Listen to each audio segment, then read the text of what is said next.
Hello, everyone, and welcome back to Let's Talk About It. I'm really glad you're here because today's episode is one I've wanted to do for a long time. We're going to talk about 3 words that people often use interchangeably: grooming, procuring, exploitation. They're related, but they're not the same thing. By understanding the differences in what these words actually mean can help you look at things a bit differently, especially when these words are often used interchangeably. What does the term grooming actually mean? Grooming is a deliberate process of building trust and influence over a child or vulnerable person to prepare them for exploitation. It rarely begins with fear. It often begins with kindness, attention, and meeting an unmet need. Over time, the groomer gradually changes the victim's thinking, lowers their boundaries, creates dependency, and gains control until exploitation becomes possible. Remember the 7 steps of grooming that I have shared before. Targeting someone with unmet emotional, social, financial, or physical needs. Building trust with the victim, and sometimes with parents, caregivers, or the community. Fulfilling a need, such as offering attention, affection, gifts, acceptance, or support. Creating dependency, so the victim increasingly relies on the groomer. Isolating the victim from healthy relationships or trusted adults. Testing and crossing boundaries gradually so inappropriate behavior begins to feel normal. Preparing the victim for exploitation, whether sexual, financial, criminal, labor-related, emotional, or another form of abuse. Maintaining control through manipulation, fear, guilt, shame, threats, or emotional attachment after exploitation begins. To start, I want you to picture something. You're watching the evening news. The reporter says, "Police rescued a 16-year-old girl from a hotel, and investigators believe she was being trafficked." What is the first thing you think of? That's good news. It most certainly is good news. But where did this girl's story start? We've all seen these types of reports, and I am so grateful to the law enforcement and the many organizations that work hard to rescue these victims, and for the post-rescue support organization as well. Back to the headline. Within seconds, our minds create a picture. Maybe we imagine what the hotel room looked like, maybe even what hotel. The image we have of what a trafficker may look like, even what the buyer may look like. Then our minds shift to the police, the flashing red lights, maybe an ambulance, men and women in uniforms, and the young victim being rescued. Maybe she had long dark hair, maybe it was short blonde, maybe it was red, maybe her face was dirty and filled with fear. Whatever you imagine, stop for a moment and realize that her story did not start at that moment. So let me ask you, where did her story actually begin? Was it when she walked into that hotel? No. Was it when money changed hands? No. Was it when someone finally recognized she was being exploited? No. For most survivors, that story started months earlier, sometimes years earlier, long ago, before anyone recognized the danger. And that's what I want to talk about today, because if we're serious about preventing trafficking, we have to stop starting the story at the end. One of the reasons I developed my 7-step grooming model is because I realized so much of our education begins too late.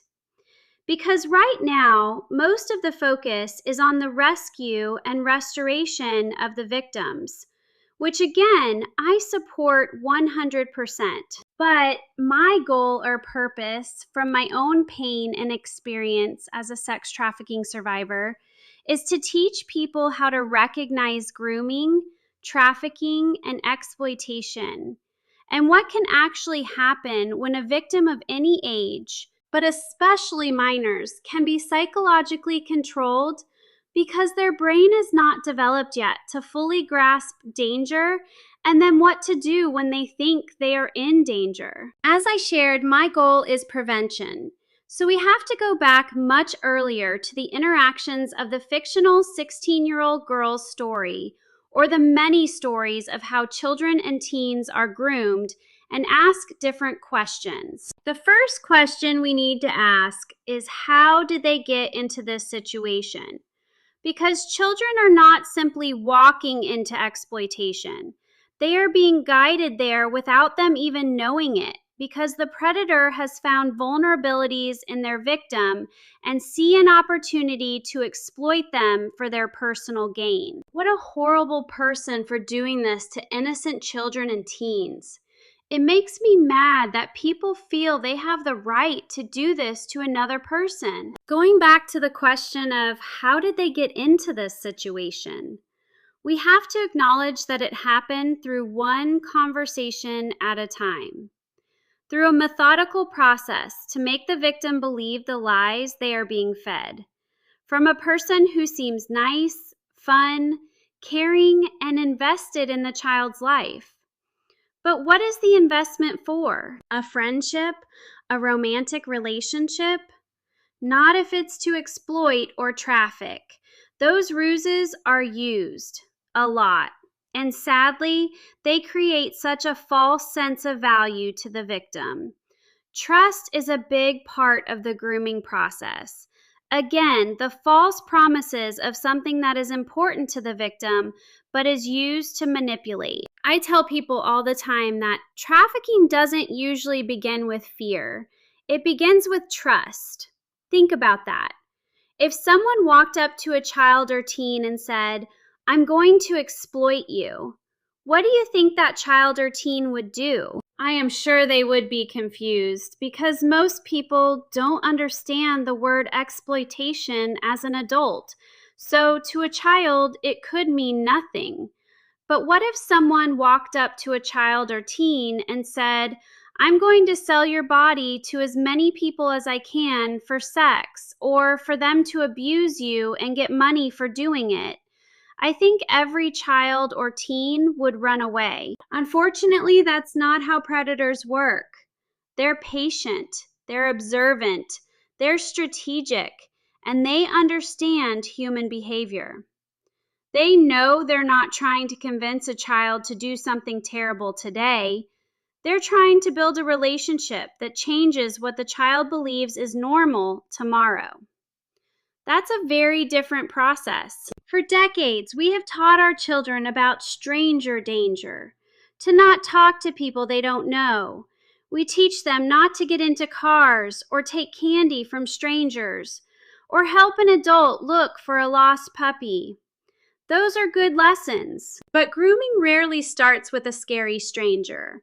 More often, it starts with someone who makes a child feel safe, someone who listens, someone who remembers their favorite music, someone who asks about their day, or someone who notices when they're hurting. Now, let me be clear. Kind people do these things too. The difference isn't the behavior, it's the intent behind the behavior. Healthy adults with healthy boundaries around children and teens build them up without expecting anything in return. Predators build relationships because they're working toward a goal. Let me give you another example. Imagine a 15-year-old girl who just started high school. She doesn't know many people. She eats lunch by herself, but she wants to fit in and not feel so alone. An older student notices her. He starts sitting with her every day at lunch. He tells her she's funny. He remembers her favorite songs, and he makes her feel like she belongs. Her parents are thrilled that she doesn't feel so lonely anymore at school, and that she made a friend who seems nice to her. Her teachers notice that she seems happier and is smiling more too. From the outside looking at this friendship, would you think anything was wrong? Most wouldn't, because friendships are created every day. But what if that friendship wasn't accidental? What if someone intentionally chose the child who looked lonely? This is how I was recruited and eventually groomed and trafficked for 7 years by my so-called boyfriend, who now I know played that role to lure me into a false sense of belonging and acceptance, for his father to eventually manipulate and control me. Stop for a moment and look at these situations differently. What if this girl's parents or my parents asked more questions about my new friendship or love interest? Would odd things have been revealed? Who knows, but understanding that predators often look for unmet emotional needs is something to remember when the kids in your life share they have a new friend. Here's another example. A 13-year-old boy spends hours playing online games. He's really good. One of the other players starts complimenting him, sends him tokens or game rewards within the game itself that the parents wouldn't even see. The gamer friend asks about school, asks about his family, and at this point in the story, no one even knows how old the other player is. Think about it. In many of the online games, there can be people of all ages playing together. I know I would never let a 13-year-old go over to a 30-year-old man's home to play games in person. So why is it okay online? Does a screen between them seem like a sense of protection? Like the other players can't get to your child because of the screen? Well, that right there is a false sense of protection. Eventually, the other player asks the 13-year-old to play in another room or realm in the game, or eventually move their conversations from the game to private messages, then text messages, then phone calls. What's happening is this situation is a relationship forming, a friendship, an emotional bond. Clearly at this point, information is being gathered about the child and his family, school and friends, trust is growing, and the child has no idea that every conversation is revealing more about his life. Like who lives in the house, when he's alone, what he struggles with, who he argues with, what he dreams about. That's valuable information to someone who intends to manipulate. Now let's think about foster care. This is something I've talked about at times because children in foster care often have experienced significant trauma before they ever enter the system, and many desperately want stability, acceptance, a family, for someone to choose them. That doesn't mean every child in foster care is vulnerable, but it does mean emotional needs may already exist that someone with harmful intentions can exploit. Imagine a teenager in a group home.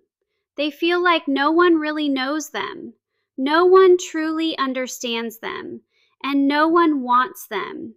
They feel discarded and unloved. Then someone starts showing up consistently. They listen, they buy food, they offer rides. They say, "You're different. You don't belong here. I can help you."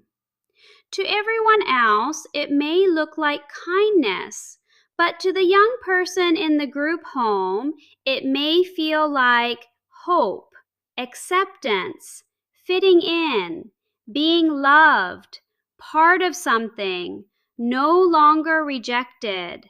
And those feelings are big. But if that relationship is designed to create dependency, it's not really any of what the child or teen thinks it is. It could be grooming. One thing I want parents and anyone listening to remember is this: children don't usually move towards danger. They move towards what makes them feel safe or accepted. But what feels emotionally safe isn't always actually safe. That's one of the reasons when I was being groomed, I wasn't afraid. I didn't feel like I was being manipulated. I felt like someone genuinely cared about me. That's the lens I looked through, and to me at the age of 15, everything made sense through that relationship, until much later. I often compare grooming to an iceberg. The exploitation is the small piece sticking above the water. That's what everyone sees. That's what makes the news.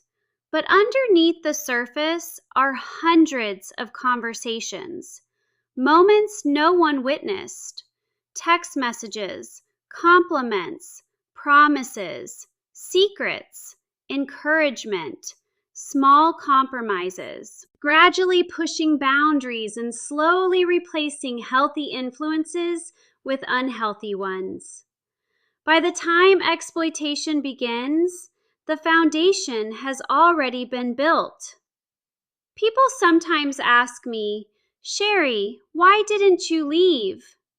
The truth is, by the time exploitation began, leaving wasn't an option. The threats to my family, friends, my dog, my home, all kept me so fearful that I just couldn't take on the weight of something bad happening to them. So I let the bad things happen to me. I no longer saw the world as a safe place where I could really trust people. I believed that people older than me just wanted to hurt me, that the police were enemies, and that no one cared about me. I really believed this.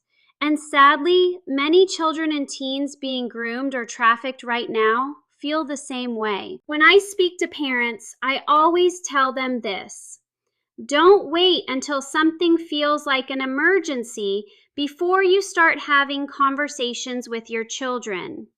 Build those conversations early. Ask about their friends. Ask who they're talking to online. Ask who makes them feel important. Ask who they admire and why. Ask if anyone has ever asked them to keep a secret from you. Not because you don't trust your child, but because relationships are your greatest form of prevention. Children who know they can tell you anything are much harder to isolate and manipulate. I have heard parents tell me that if they ask about their child's world away from home from a curiosity lens, the conversations have a nice flow with their kids. I think this is a great idea.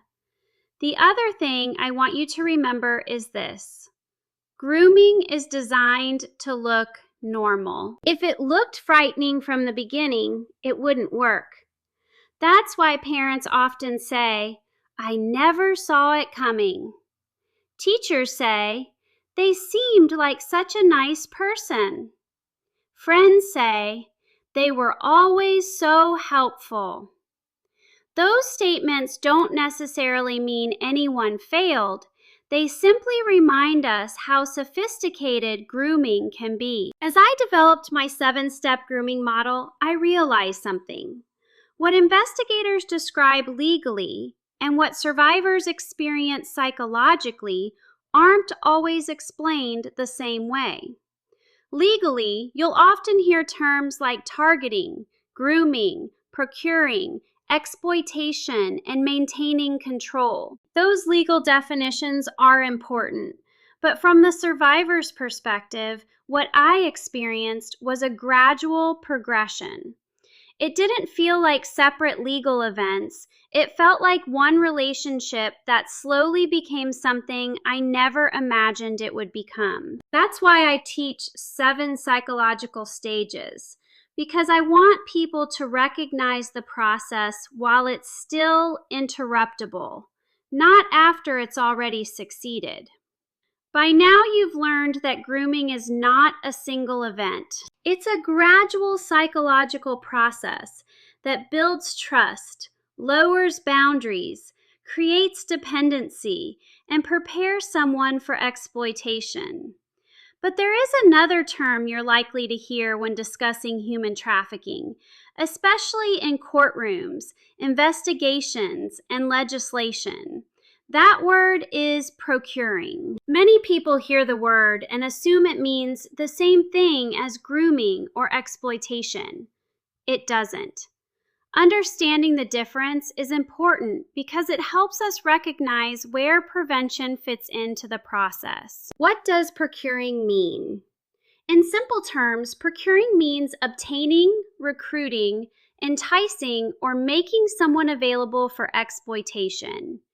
In human trafficking cases, procuring often refers to the actions an offender takes to bring a victim under their control and move them toward commercial sexual exploitation or another form of exploitation. Depending on the laws in a particular state or country, procuring may include recruiting a victim, persuading or encouraging someone to leave home or foster care, arranging transportation, advertising a victim online, introducing a victim to buyers, delivering a victim to another trafficker, or receiving money or something of value from the victim's exploitation. While the legal language varies, the concept is remarkably similar. Procuring is about obtaining the victim for exploitation. Grooming and procuring are not the same. This is where many people become confused. Grooming is the psychological process. Procuring is the result of that process. Grooming answers the question, how did the offender gain this person's trust and influence? Procuring answers a different question. How did the offender obtain or position this person for exploitation? The two are connected, but they are not identical. Imagine building a bridge.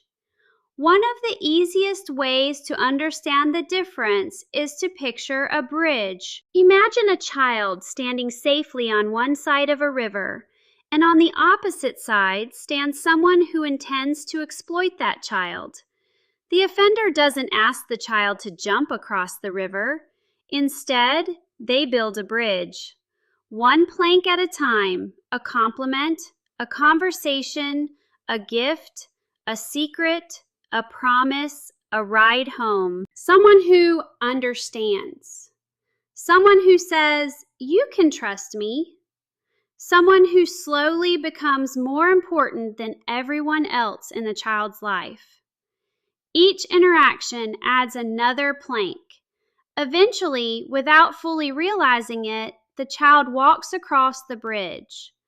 Building the bridge is grooming. Crossing the bridge is procuring. The offender didn't procure the child in a single moment. They procured the child because the grooming process worked. You may notice that my 7-step grooming model does not include procuring as one of the stages. That was intentional. The 7 stages I teach are 1.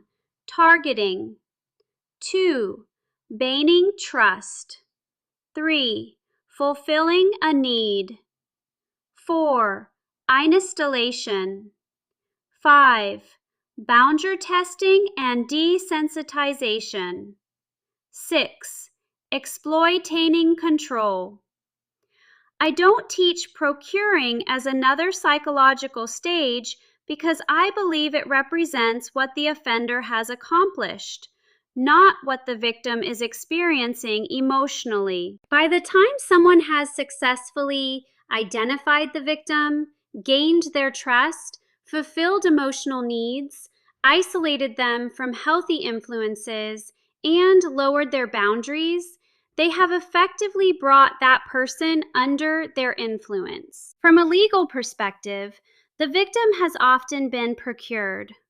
From the survivor's perspective, they are still living through the grooming process. Both perspectives are accurate.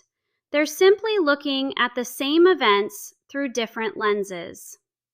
If we believe trafficking begins with exploitation, our response will always be reactive. If we understand that exploitation is the outcome of grooming, we begin looking much earlier. We start noticing changes in relationships. We recognize emotional manipulation. We pay attention to secrecy. We ask questions before a child disappears. We intervene before exploitation occurs. That's where prevention lives. Key takeaways. Grooming is the psychological process of gaining trust, lowering boundaries, and creating dependency. Procuring is obtaining, recruiting, enticing, or making a person available for exploitation. Exploitation is the abuse or misuse that follows. In my 7-step grooming model, procuring is not another stage. It is the outcome of the first 5 stages, successfully bringing a victim under the offender's control. Understanding this difference helps us recognize grooming earlier and interrupt the process before exploitation occurs. Instead of asking, "How did this child end up being trafficked?" ask, "What happened long before the trafficking began?" The answer is often where prevention starts. So here's what I hope you'll take away from today's conversation.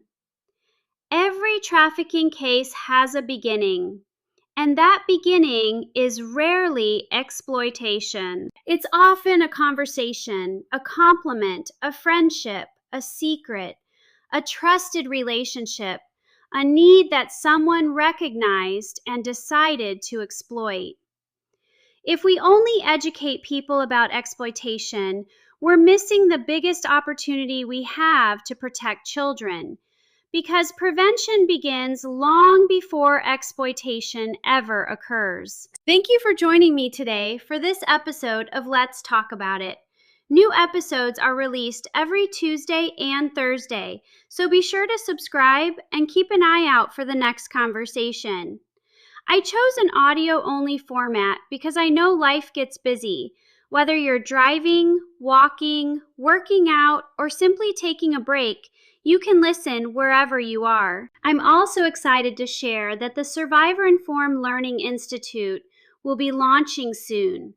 My signature flagship course, Recognizing Grooming Before Exploitation Masterclass, is a survivor-led 3-hour online certificate program designed to help parents, professionals, and communities recognize grooming before exploitation occurs. To learn more, visit Survivor Informed Learning Institute, www.survivorledlearning.com. I also invite you to visit Pearl at the Mailbox at www.pearlatthemailbox.org and consider partnering with us as we work together to prevent grooming, trafficking, and exploitation. Your support helps us expand education, advocacy, and prevention efforts that make a real difference. And if you'd like to learn more about my journey and the work I do, check out my books on Amazon. Simply search for Sherry Lopez and you'll find my available titles. Until next time, thank you for listening, thank you for caring, and thank you for being part of the solution. Have a wonderful day, and I'll see you in the next episode of Let's Talk About It.